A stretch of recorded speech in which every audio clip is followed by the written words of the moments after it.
Ground report I'm సజ్జన. పల్లెలు దేశానికి పట్టుగొమ్మలైతే పట్టణాలు దేశానికి ఆర్థిక ఇంజన్లు. తెలంగాణ రాష్ట్రానికి 70% ఆదాయం పట్టణాల నుంచే సమకూరుతుంది. సో దీన్ని గుర్తించింది కాబట్టే కేసీఆర్ సర్కార్ పట్టణాల అభివృద్ధిపై ప్రత్యేక దృష్టి సారించింది. మౌలిక వసతుల కోసం అప్పు తీసుకొచ్చి మరీ పెట్టుబడులు పెట్టింది. మున్సిపల్ బాండ్ల రూపంలో నిధులు సేకరించింది. అందుకే 10 ఏళ్లలో రాష్ట్రంలోని అన్ని పట్టణాల రూపురేఖలు మారిపోయాయి. అయితే ఇటు కేంద్ర ప్రభుత్వం కూడా తెలంగాణ పట్టణాలకు అవార్డులు ఇవ్వక తప్పని పరిస్థితి కల్పించింది కేసీఆర్ సర్కార్. తెలంగాణ ఆవిర్భావం తర్వాత తొలి సీఎం కేసీఆర్ పాలనలో పట్టణాలు మహర్దశను సంతరించుకున్నాయి. ఇటు 2014 నుంచి కూడా 2023 వరకు పట్టణాల అభివృద్ధిపై ప్రభుత్వం 1,21,294 కోట్లు ఖర్చు చేసింది.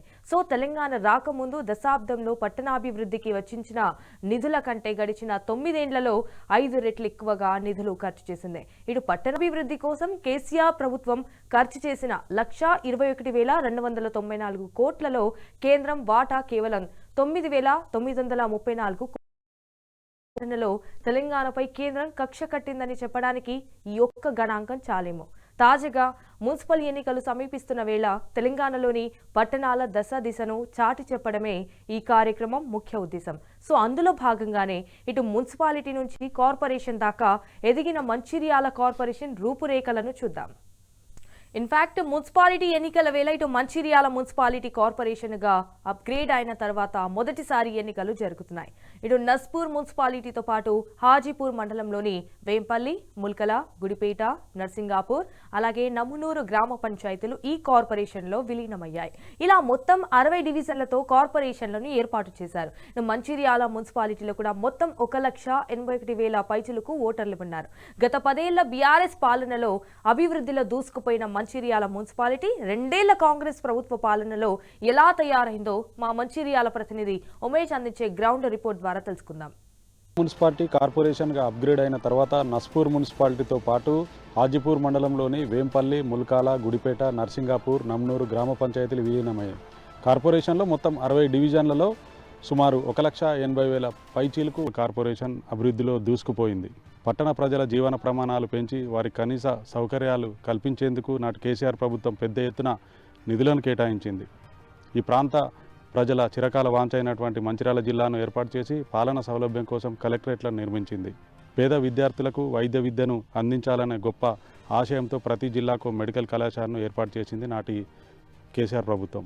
దానిలో భాగంగా మంచిర్యాల మున్సిపల్ కార్పొరేషన్ పరిధిలోని గుడిపేటలో మెడికల్ కళాశాలను ఏర్పాటు చేసింది.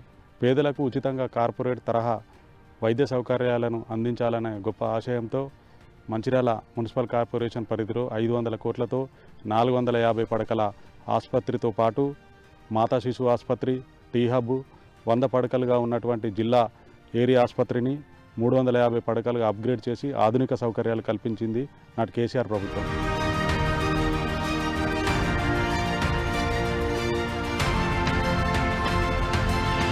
ఇవాళ మంచిర్యాల మున్సిపల్ కార్పొరేషన్ మొత్తం కూడా తాగునీరు అందిస్తుంది. ఎల్లంపల్లి ప్రాజెక్టు కేసీఆర్ గారు తీసుకున్న మిషన్ భగీరథ కార్యక్రమం ద్వారా చేయడం జరిగింది. చిరకాల కోరికైన మంచిర్యాల జిల్లాను ఏర్పాటు చేసింది పెద్దలు కేసీఆర్ గారు. మంచిర్యాల మున్సిపల్ కార్పొరేషన్ అటు నస్పూరు ఇటు మంచిర్యాల అన్ని డివిజన్లలో రోడ్లు, డ్రైన్లు కట్టింది కూడా బీఆర్ఎస్ పార్టీ అధికారంలో ఉన్నప్పుడు చేయడం జరిగింది. అటు ఇందారం నుంచి ఇటు మంచిర్యాల వరకు సెంట్రల్ లైటింగు, డివైడర్ కట్టి బ్రహ్మాండంగా రోడ్డు వెడల్పు చేసి ఇవాళ నో యాక్సిడెంట్ జోన్ లెక్క తయారు చేసింది కూడా బీఆర్ఎస్ పార్టీ. కాబట్టి కలెక్టర్ ఆఫీసు దివాకర్ రావు గారు పెద్దలు కేసీఆర్ గారి సహకారంతో ఇక్కడ మనం కలెక్టర్ భవనం నిర్మించుకోవడం జరిగింది. కాంగ్రెస్ ప్రభుత్వం వచ్చిన తర్వాత అధికార దుర్వినియోగం చేసి దౌర్జన్యంతో మీరు మీ పార్టీ వ్యక్తులను చైర్మన్ చేసుకున్నారు. కానీ చేసుకున్న తర్వాత అసలు మీటింగ్సే కండక్ట్ చేయలేదు. దివాకర్ రావు గారు ఉండగా ఖచ్చితంగా 30వ తారీఖు ఒకరోజు అటు ఇటు మీటింగ్ అవుతుండే. వాళ్ళ 6 మోసాలు, వాళ్ళ 6 గ్యారెంటీలు అంటూ కానీ 6 మోసాలు వాళ్ళు కాంగ్రెస్ వాళ్ళు గమనించాలి. ఖచ్చితంగా ప్రజలు వాళ్ళకు బుద్ధి చెప్తారు. ఒక 100 రూపాయలు చీరిచ్చి మేము మోసం చేసినాం, మళ్ళీ కూడా గట్లే మోసం చేస్తామన్న ఆలోచన కాంగ్రెస్ పార్టీ నాయకులకు ఉన్నది. ప్రజలు గమనించి ఇది సరైన సమయం వాళ్ళకు గుణపాఠం చెప్పాలని నేను మరొకసారి కోరుతున్నాను. నాటి కేసీఆర్ ప్రభుత్వం 10 ఏళ్లలో ప్రజా రవాణాకు అత్యంత ప్రాధాన్యతనిచ్చింది. దానిలో భాగంగానే రోడ్లు, బ్రిడ్జీలు, కల్వర్ట్లు, అండర్ బ్రిడ్జిల నిర్మాణానికి పెద్ద ఎత్తున నిధులను కేటాయించింది. మంచిర్యాల మున్సిపల్ కార్పొరేషన్ పరిధిలోని రైల్వే ఫ్లైఓవర్ బ్రిడ్జ్ నుంచి రసూల్పల్లె వరకు జాతీయ రహదారిపై సుమారు 75 కోట్ల రూపాయల నిధులతో రోడ్డు వెడల్పు, సెంట్రల్ లైటింగు, డివైడర్లను ఏర్పాటు చేసి ప్రజా రవాణాను మెరుగుపరిచింది. అలాగే ఐబీ చౌరస్తా నుంచి శ్రీనివాస గార్డెన్ వరకు సుమారు 40 కోట్ల రూపాయల వ్యయంతో రోడ్డు వెడల్పు, సెంట్రల్ లైటింగు, డివైడర్లు, చౌరస్తాల ఆధునీకరణ పనులు చేపట్టింది. అలాగే మంచిర్యాల మున్సిపల్ కార్పొరేషన్ పరిధిలోని ముకరం చౌరస్తా, గోసేవ మండల వద్ద సుమారు 9 కోట్ల రూపాయల నిధులతో అండర్ బ్రిడ్జిలను నిర్మించింది నాటి బీఆర్ఎస్ ప్రభుత్వం. 102 కోట్లతో మిషన్ భగీరథ పథకం ద్వారా ఇంటింటికి తాగునీటి వసతిని కల్పించి ప్రజల దాహార్తిని తీర్చింది నాటి కేసీఆర్ ప్రభుత్వం. సింగరేణి ఏరియాల్లో నివాసం ఉంటున్న వారికి దాదాపు 3,000కు పైగా పట్టాలను అందించి వారికి ఆర్థిక భరోసాను కల్పించింది నాటి కేసీఆర్ ప్రభుత్వం. రిజర్వ్ ఫారెస్ట్ భూములు ఇండ్లకు పట్టాలు ఇవ్వడం అది ఒక రకంగా మెచ్చుకోదగ్గ విషయం. మరి అటువంటిది కొంతమందికి రిజర్వ్ ఫారెస్టులో ఉన్న ఇండ్లకు ఆర్కే6 స్థూపం దగ్గర కానీ, తర్వాత శ్రీరాంపూర్ బస్ స్టాండ్ దగ్గర, మసీద్ దగ్గర కానీ ఇవ్వకపోతే నేను ఇప్పిస్తానని చెప్పి ఇప్పుడు గెలిచినటువంటి స్థానిక ఎమ్మెల్యే గారు వాగ్దానం చేసిండు. వాళ్ళకి ఇంతవరకు కనీసానికి ఆ ఏరియా పోయి పట్టాలు కావాలని చెప్పి ఆ ప్రజలతో కూడా వాళ్ళని ఎవరు కేర్ చేస్తలేరు ఈ కాంగ్రెస్ లీడర్లు. మరి ఇవాళ మళ్ళా మున్సిపాలిటీ ఎలక్షన్లు వచ్చినాయని చెప్పి ఇవాళ మళ్ళీ వచ్చి మేము అధ్యత్తం అంటారు.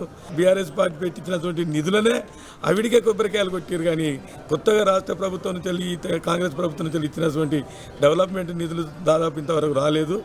మనకి ఇతరన్నటువంటి తులం బంగారం అవన్నీ స్కూటీలు గీటీలు 99 అబద్ధాలు ఆడారు. ఓరన్న కాంగ్రెస్ కూడా అప్పుడే 5 ఏళ్ళ మోసం చేసిన 2 ఏళ్ళు కాకముందు అన్నట్టు 5 ఏళ్ళ మోసం చేసిరు, 5 ఏళ్ళ పాలన చేసి అంత మోసం చేసి పారేసారు. కాబట్టి నేను చెప్తున్నాను, కాంగ్రెస్ అధికారంలోకి రావడం, ప్రేమ్ సాగర్ రావు గారి దురాఘాతాలు ఉన్నాయో, గుండాయిజం, దాదాగిరి, బెదిరింపులు, మున్సిపల్ వ్యవస్థ ఉందా లేదా అనే విధంగా మంచిర్యాల పట్టణం తయారైంది. ఎమ్మెల్యే గారు ఒకటే కార్యకర్తలకు, నాయకులకు చెప్పాలి, మీరు మంచిర్యాల పట్టణాన్ని మంచిగా ఉంచదలుచుకున్నారా, లేకపోతే మరి అక్రమాలు, అన్యాయాలకు, గుండాయిజానికి తావిస్తారా? అది లేకుండా మంచిర్యాల పట్టణం గతంలో 70 సంవత్సరాల మున్సిపల్ చరిత్రలో ఏనాడు కూడా లేని దౌర్జన్యాలు ఈనాడు జరుగుతూ ఉన్నాయి. గుండాయిజం మంచిర్యాలలో నడుస్తూ ఉంది, బెదిరింపులు నడుస్తూ ఉన్నాయి. ఈనాడు ఎన్నికల్లో కూడా చాలా మందిని బెదిరించిన సందర్భం. బెదిరింపులకు మంచిర్యాల పట్టణ ప్రజలు భయపడరు. గతంలో నాకు వచ్చిన అవకాశాన్ని మీరు దురుద్దేశపూర్వకంగా కౌన్సిలర్స్ను బెదిరించి మీ పార్టీలోకి చేర్చుకోవడం జరిగింది. అభివృద్ధి కార్యక్రమాలు మంచిర్యాల పట్టణంలో కుంటుపడ్డాయి. నాటి సమైక్య పాలనలో తలాప్నే గోదావరి ఉన్న గుక్కెడు మంచినీళ్ళ కోసం ఈ ప్రాంతవాసులు తనలాడేవారు. కేసీఆర్ ప్రభుత్వం వచ్చిన తర్వాత ఏ ఆడబిడ్డ ఖాళీ బిందెలతో రోడ్డుపై మంచినీళ్ళ కోసం ఇబ్బందులు పడకూడదన్న గొప్ప ఆలోచనతో మిషన్ భగీరథ నాటి కేసీఆర్ ప్రభుత్వం.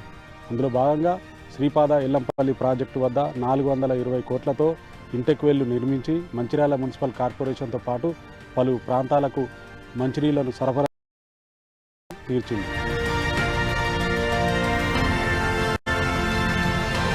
మంచిర్యాల మొత్తం ఎంటైర్ టౌన్లో వాటర్ సప్లై కూడా ఇచ్చిన సందర్భం కూడా గుర్తించడం జరుగుతుంది.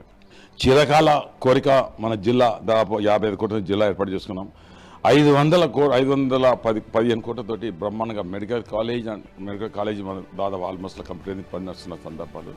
అదే కాకుండా మనకు ప్రధానంగా ఇలా ఎన్నో సంవత్సరాలు 20 సంవత్సరాలు పోగొట్టిన ఉద్యోగాలు సింగరేణిలో కారుణ్య నియామకాలు చేసి దాదాపు ఎంటైర్ సింగరేణిలో 18,000 మంది తీసుకొచ్చిన సందర్భంలో 18,000 మంది, అందులో శ్రీరాంపూర్లే దాదాపు ఒక 8,000 మంది శ్రీరాంపూర్లే ఉద్యోగాలు వచ్చినాయంటే అది మామూలు మాట కాదు.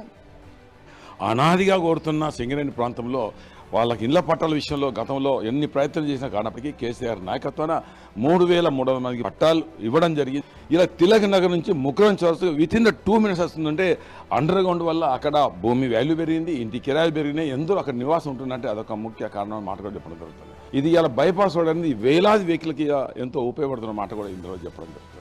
అందులో ముఖ్యంగా రంగపేట బ్రిడ్జ్ కూడా 13.5 కోట్లతోటి మంజూరు చేసి కూడా దానికి అతి లేదు గతి లేదని మాట కూడా చెప్పడం జరుగుతుంది.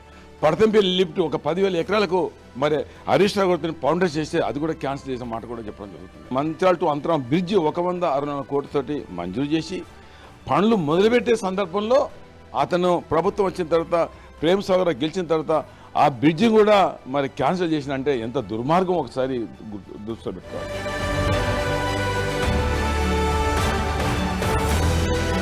10 ఏళ్ల తన అద్భుతమైన పాలనతో ప్రజల గుండె ముఖ్యమంత్రి కేసీఆర్ను ప్రజల నుంచి విడదీసేందుకు కాంగ్రెస్ ప్రభుత్వం చేయని ప్రయత్నం అంటూ లేదు. దానిలో భాగంగానే గోదావరి నదిపై మంచిర్యాల నుండి అంతర్గాం వరకు బ్రిడ్జి నిర్మాణాన్ని రద్దు చేయించాడు ఎమ్మెల్యే ప్రేమ్ సాగర్ రావు. 165 కోట్లతో మంచిర్యాల నుండి అంతర్గాం వరకు గోదావరి నదిపై ఈ బ్రిడ్జి నిర్మాణం కనుక పూర్తయితే పెద్దపల్లి జిల్లా కేంద్రానికి 20 కిలోమీటర్ల దూరభారం తగ్గి మంచిర్యాల, కొమరంభీం, ఆసిఫాబాద్, మహారాష్ట్ర వాసులకు మెరుగైన రవాణా సౌకర్యాలు పెరిగేవి.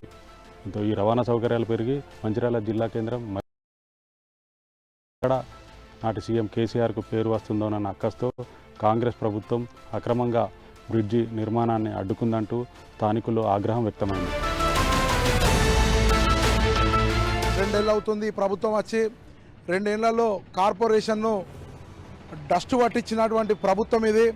గత ప్రభుత్వంలో 10 ఏళ్ల పరిపాలన చేసినటువంటి కేసీఆర్ గారి ప్రభుత్వం ఎక్కడ కూడా కొత్త మున్సిపాలిటీ చేసి ఈ 25 వార్డులు అక్కడ 36 వార్డులు కూడా మొత్తం సుందరీకరణగా ఎక్కడికక్కడ కూడా ప్రజలకు మౌలిక సదుపాయాలు కానీ ఏది కానీ చెత్త బండ్లు కానీ ప్రతి ఒక్కటి కూడా డోర్ టు డోర్ వచ్చి రోజు తడి చెత్త పొడి చెత్త తీసుకుపోయినటువంటి ప్రభుత్వం ఇలా 2 ఏళ్ల ఈ రేవంత్ రెడ్డి ప్రభుత్వం ఇక్కడ ఈ కార్పొరేషన్ను అవినీతికి అడ్డగా మార్చుకొని ఇలా మున్సిపల్లో ఎక్కడ కూడా ఏ పని కావాలన్నా కూడా డబ్బులు పెడితే తప్పించి కానీ అయ్యే పరిస్థితి లేదు. ఎక్కడిదక్కడ పేరుకపోయింది, కాలువలు తీసిన పరిస్థితి లేదు. ఈ కార్పొరేషన్ ఈ 2 సంవత్సరాల పరిమితిలో అవస్థలు పడతా ఉన్నారు అని చెప్పి ఎన్నిసార్లు అధికారులకు మొరబెట్టుకున్నా కూడా ఒక్క అధికారి కూడా స్పందించినప్పుడు ప్రభుత్వం టోటల్గా విప్లవమైంది. ఇక్కడ కూడా ప్రభుత్వం పనిచేసిన పద్ధతి లేదు. ప్రజలు ఇబ్బంది పడుతూ ఉన్నారు. మరి గత ప్రభుత్వానికి ఈ ప్రభుత్వాన్ని చూసుకుంటే ఈ ప్రభుత్వం మొద్దు నిద్రపోతూ ఉన్నది. ఇలా అవినీతిలకు అడ్డాగా మార్చుకున్నటువంటి ప్రభుత్వం ఇది. ఎంఆర్ఓ ఆఫీసు అయినా పైసలు పెడితే తప్పించి కానీ ఎక్కడ కూడా పని అయితే లేదు. అక్రమాలకు అడ్డగా మారినటువంటి మంచిర్యాల కార్పొరేషన్లో ఎక్కడ కూడా మౌలిక సదుపాయాలు లేకుండా ప్రజలకు వైద్యం అందుబాటులోకి తెచ్చే ఉద్దేశంతో నాటి మున్సిపల్ కార్పొరేషన్ పరిధిలోని గుడిపేట గ్రామంలో 100 కోట్ల రూపాయల నిధులతో మెడికల్ కాలేజీ నిర్మాణానికి శ్రీకారం చుట్టింది. అలాగే 450 పడకల ప్రభుత్వ ఆసుపత్రిని ఇటు మంచిర్యాల పట్టణంలోని కాలేజీ రోడ్డులో పాత మార్కెట్ కమిటీ ప్రాంగణంలో నిర్మించింది. సో ప్రస్తుతం వీటి నిర్మాణాలు చివరి దశకైతే వచ్చాయి. మంచిర్యాల జిల్లా కేంద్రంలో చౌరస్తాల సుందరీకరణ కోసం 4 కోట్ల రూపాయల వ్యయంతో అంబేద్కర్ చౌరస్తా, వెంకటేశ్వర టాకీస్ చౌరస్తా, అలాగే బెల్లంపల్లి చౌరస్తా, లక్ష్మీ టాకీస్ చౌరస్తాలో సుందరీకరణ పనులు చేపట్టారు. కానీ కాంగ్రెస్ అధికారంలోకి వచ్చిన తర్వాత ఆ పార్టీ ఎమ్మెల్యే ప్రేమ్ సాగర్ రావు నిర్మాణంలో ఉన్న ఇంటిగ్రేటెడ్ మార్కెట్ ను కూడా కూల్చివేసి ప్రజా ఆగ్రహానికి గురయ్యారు.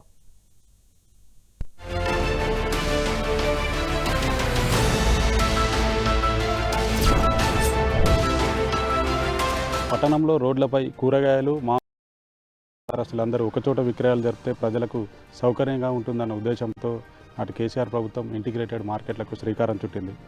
మంచిర్యాల మున్సిపల్ కార్పొరేషన్ పరిధిలోని నస్పూర్ ఏరియా, ఐబీ ఏరియాల్లో 14 కోట్ల 40 లక్షల రూపాయల వ్యయంతో ఇంటిగ్రేటెడ్ మార్కెట్ల నిర్మాణాలను ప్రారంభించింది. మధ్యలో అసెంబ్లీ ఎన్నికలు రావడంతో ఈ నిర్మాణాలు నిలిచిపోయాయి. కాంగ్రెస్ ప్రభుత్వం అధికారంలోకి వచ్చిన తర్వాత ఈ ఇంటిగ్రేటెడ్ మార్కెట్ల నిర్మాణాలను పూర్తి చేయకపోగా ఐబీ ఏరియాలోని ఇంటిగ్రేటెడ్ మార్కెట్ను కూల్చివేశారు స్థానిక ఎమ్మెల్యే ప్రేమ్ సాగర్ రావు. ఎమ్మెల్యే వైఖరిపై చిరు వ్యాపారస్తులు ఆగ్రహం వ్యక్తం చేశారు. అలాగే పేదలు ఆత్మగౌరవంతో బతికేలా నాటి కేసీఆర్ ప్రభుత్వం డబుల్ బెడ్రూమ్ ఇళ్లకు శ్రీకారం చుట్టింది. దానిలో భాగంగానే మంచిర్యాల మున్సిపల్ కార్పొరేషన్ పరిధిలోని రాజీవ్ నగర్లో సుమారు 20 కోట్ల అంచనా వ్యయంతో సుమారు 330 డబుల్ బెడ్రూమ్ ఇళ్లను నిర్మించింది. అయితే 2 ఏళ్ల క్రితమే లబ్ధిదారులకు లాటరీ పద్ధతిన డబుల్ బెడ్రూమ్ ఇళ్లు కేటాయించిన అధికారులు కాంగ్రెస్ ప్రభుత్వం అధికారంలోకి వచ్చిన తర్వాత వారికి ఇంకా ఇంటి తాళాలు ఇవ్వకపోవడం పట్ల పేదలు ఆగ్రహం వ్యక్తం చేస్తున్నారు. తాము చిన్న ఇండ్లలో ఉండి తీవ్రంగా ఇబ్బందులు పడుతున్నామని, వెంటనే తాము లాటరీ పద్ధతిని ఎంపిక చేసిన తమ ఇండ్లను తమకు హ్యాండ్ ఓవర్ చేయాల్సిందిగా పేదలు అధికారులను డిమాండ్ చేస్తూ ఉన్నారు.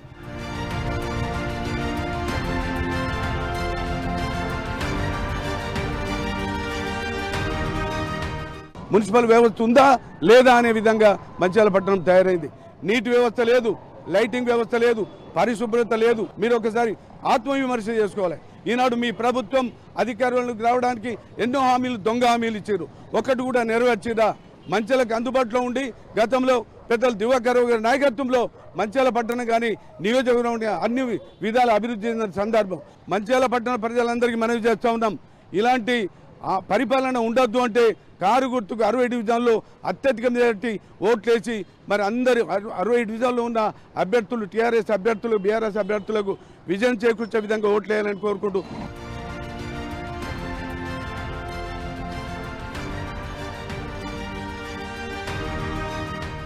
ఇది 2 సంవత్సరాల నుంచి దానికి గతి లేదండి. కిటికీలు పోతున్నాయి, అవి పోతున్నాయి, మొత్తం ఊడగొడబోతున్నారు, కరెంట్ తీసేస్తాను.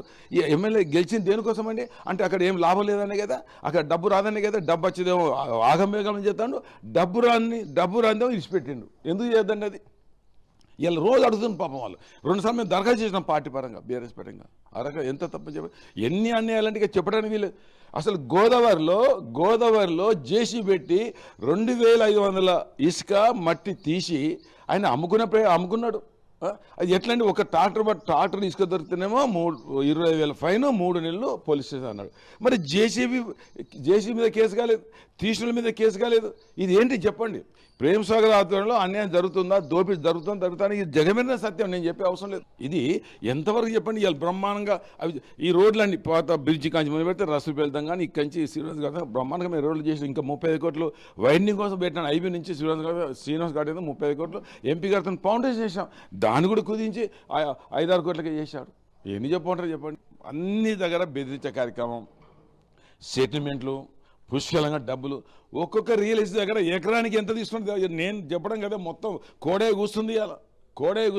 టిక్కెట్లు కూడా అమ్ముకున్నారని చెప్తాను ఇవాళ. మంచాల బోర్డు ఎంత తీసేసిందండి అంటే మాఫియా మంచాలు ఉండాలనే ఉద్దేశం. ఎంతమంది మీద దాడులండి? పశువులను కొట్టినట్టుగా కొట్టారు, శరీరాలు కమిలి వచ్చినాయి, తలలు కుట్లు పడ్డాయి. 2 ఏళ్లలో ఆయన పాలన ఎట్లుందో చెప్పండి. మరి మేము 50 నుంచి రాజకీయం చేస్తున్నాం. మరి ఎక్కడ ఒక వ్యక్తి మీద, ప్రతిపక్షం కానీ మరో పక్షం మీద ఒక వ్యక్తి మీద మేము దాడి చేసినాం చెప్పండి? ఎక్కడన్నా సెటిల్మెంట్ అన్ని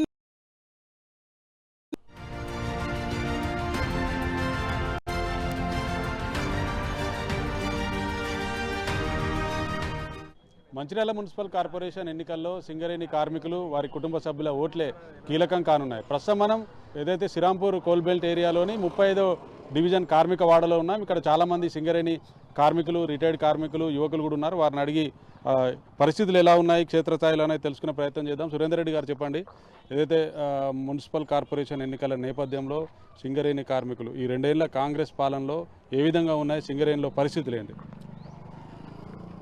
కాంగ్రెస్ పాలనలోకి బీఆర్ఎస్ పార్టీ పాలన గిట్ట బేరీ చేసుకుంటే వాళ్ళ పరిస్థితి మరీ చాలా అధ్వాన్నంగా ఉంది. ముఖ్యంగా సింగరేణి అప్పుడు జాతీయ సంఘాలతో పొడగొట్టబడిన వారసత్వ ఉద్యోగాలను ఆ రోజు ఉద్యమ నాయకుడు కేసీఆర్ గారు ప్రగతి స్టేడియంకి వచ్చినప్పుడు, మరియు తెలంగాణ బుగ్గని కార్మిక సంఘం ఎన్నికల మేనిఫెస్టో విడుదల చేసినప్పుడు ఇచ్చిన మాట ప్రకారం ఇక్కడ వారసత్వ ఉద్యోగాలు, తండ్రి కొడుకుల ఉద్యోగాలు ఇచ్చిన తర్వాత కూడా ఒక ద్రోహి ద్వారా హైకోర్టుకు వచ్చి ఆడ కొట్టేసిన, సుప్రీంకోర్టు కొట్టేసిన, మెడికల్ ఇన్వాలిడేషన్ అనే పేరుతోని కారణ నియామకాలు ఇవ్వడం వలన ఈరోజు సింగరేణిలో 15,000 మంది యువకులు ఈరోజు సింగరేణిలో పనిచేస్తున్నారంటే దానికి టీఆర్ఎస్ పార్టీ, తెలంగాణ బుగ్గని కార్మిక సంఘం కారణమని చెప్పచ్చు. ముఖ్యంగా సింగరేణి కార్మికులందరికీ అప్పటికి ఇప్పటికి తేడా అయిందనేది ఒకప్పుడు స్వర్ణ పాలనలో మరియు తెలంగాణ బుగ్గని కార్మిక సమయంలో ఇళ్ళల్లో మాకు పైసలు పెడదామంటే కూడా ఏసీ సౌకర్యం ఇస్తలేరని ఇక్కడ కేసీఆర్ గారు వచ్చినప్పుడు మహిళలు అడిగినందుకు ఉచితంగా ఏసీ సౌకర్యం కల్పించడం మాత్రమే కాకుండా ఎలక్ట్రిసిటీ ఛార్జెస్ కూడా క్యాన్సిల్ చేసిన చరిత్ర టీఆర్ఎస్ పార్టీదని చెప్పచ్చు. అలాగే తల్లిదండ్రులకు కార్పొరేట్ వైద్య సదుపాయం అసలు కోల్ ఇండియాలో ఎక్కడ లేదు. 15 లక్షలు కానీ, 20 లక్షలు కానీ, 50 లక్షలు కానీ తల్లిదండ్రులకు కూడా, సింగరేణి కార్మికుల తల్లిదండ్రులకు కూడా కార్పొరేట్ వైద్య సదుపాయం కల్పించింది టీఆర్ఎస్ పార్టీ. అలాగే ఉన్న కార్మికుడు ఇల్లు కట్టుకోవాలంటే 10 లక్షల వరకు తీసుకునే రుణం మీద ప్రతి సంవత్సరం జరిగే వడ్డీ అయితే 51 నుంచి 54,000 వరకు ఉంటుందో అదంతా ప్రతి సంవత్సరం రియంబర్స్మెంట్ ఇస్తున్న చరిత్ర టీఆర్ఎస్ పార్టీ. కాబట్టి అలాంటి హక్కులు సాధించిన టీఆర్ఎస్ పార్టీని కాదనుకొని మేము ఈరోజు దీన్ని తెచ్చుకున్నాం. రేపు సింగరేణి భవిష్యత్తు ఉందా లేదా అనేది ఉంటుంది.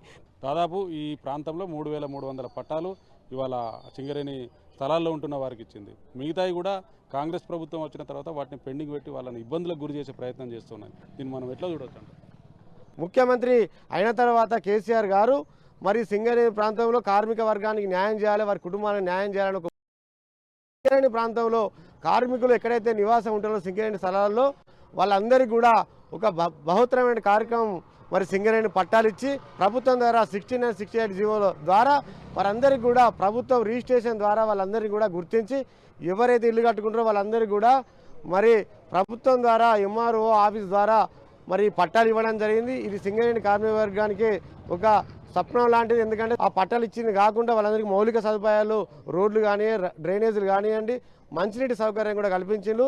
దానికోసం కార్మిక వర్గం అంతా కేసీఆర్ అంటూ ఉన్నారు. అసలు కార్మిక వాడల్లో పరిస్థితులు ఎట్లా ఉన్నాయి? ముఖ్యంగా చెప్పాలంటే కార్మిక వార్డుల్లో కానీ పాత నస్పూర్ మున్సిపాలిటీ పరిధిలో 25 వార్డులలో మన శానిటేషన్ వ్యవస్థ అనేది చాలా కుప్పకూలిపోయింది. అదేవిధంగా 2 సంవత్సరాల కాలంలో ఒక్కొక్క వార్డుకు మన 2 వెహికల్స్ శానిటేషన్ సిబ్బందిని పెట్టి తీర్చేటోళ్ళు ఇవాళ ఒక్క వెహికల్ కూడా రాకుంటున్నది. ఆ ఒక్క వెహికల్ కూడా రాలేదు, సరైన సిబ్బంది లేరు. అస్తవ్యస్తంగా నాలీలు నిండిపోయి, చెత్తకుండీలు నిండిపోయి చాలా అధ్వానమైన పరిస్థితిలో ప్రజలు కొట్టుమిట్టాడుతారు. ప్రజలకు కనీసం చెప్పుకుందామంటే ఈ 1 ఇయర్ నుంచి ఎలక్షన్ లేనందు కారణంగా కనీసం ప్రజాప్రతినిధి చెప్పుకునే అవకాశం కూడా లేకుండా పోయింది ఈ కాంగ్రెస్ పాలన. అంత అధ్వానమైన పరిస్థితి దాపురించింది. ఈ ప్రజలు గుర్తుంచుకొని ఈ కాలాన్ని సద్వినియోగం చేసుకొని మంచి నాయకులను ఎన్నుకోవాలని ఈ కాలనీ ప్రజలకు, పట్టణ ప్రాంత ప్రజలందరికీ విజ్ఞప్తి చేస్తూ ఉన్నాం. ఓకే అండి, మొత్తంగా తెలంగాణ ఉద్యమంలో చారిత్రాత్మకమైన పాత్ర పోషించిన సింగరేణి కార్మికులను కేసీఆర్ ప్రభుత్వం కడుపులో పెట్టుకొని చూసుకున్నదని, వారికి అనేక హక్కులు తెలంగాణ బొగ్గని కార్మిక సంఘం ద్వారా సాధించి పెట్టిందని, 2 ఏళ్ల కాంగ్రెస్ పాలనలో వేగంగా మార్చారని, సింగరేణిని సర్వనాశనం చేశారని సింగరేణి కార్మికులతో పాటు రిటైర్డ్ కార్మికులు కూడా అనే పరిస్థితి ఉన్నది. వచ్చే మున్సిపల్ ఎన్నికల్లో బీఆర్ఎస్ పార్టీకే సింగరేణి కార్మికులంతా కూడా ఓటు వేయాలంటూ వారు వాళ్ళ మనసులోని మాటను కూడా చెప్తా ఉన్నారు. ఇది ఇక్కడ తాజా పరిస్థితి. కన్నా రైస్ మిల్లర్స్ ఇంకెందరో అక్కడ ఉన్నారు కాంట్రాక్టర్. మరి what is Diwakar, what is తెలుసుకోండి. చూస్తూనే ఉండండి టీ న్యూస్.